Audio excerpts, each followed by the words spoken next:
Hi hello வணக்கம். இது உங்களுக்கு கிராண்ட் பாஸ் கிச்சன். பார்த்தீங்கன்னா அது வந்து கத்திரிக்காய் தொக்கு ரொம்ப ஈஸியாக பண்ணிடலாம். ரொம்ப சூப்பராக இருக்கும்.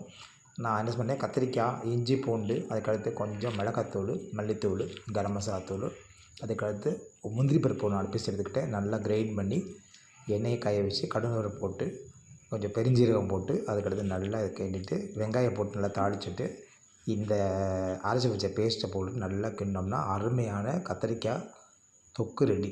இது சப்பாத்திக்கு சாதத்துக்கு ரொம்ப ஏற்றது. இதோடு பார்த்திங்கன்னா நான் கொத்தமல்லி துவையல் அரைச்சிருந்தேன். ரொம்ப சூப்பராக இருந்துச்சு, செம்மையாக இருந்துச்சு, சாப்பிட்றதுக்கு அமேசிங்காக இருந்துச்சு. உங்கள் வீட்டில் என்ன சாப்பிட்டீங்கன்னா மறக்காமல் எனக்கு கமெண்ட்ஸில் எழுதுங்க. இதுதான் எனக்கு நைட் சாப்பாடு. சூப்பராக இருந்துச்சு, எல்லோரும் விரும்பி சாப்பிட்டாங்க.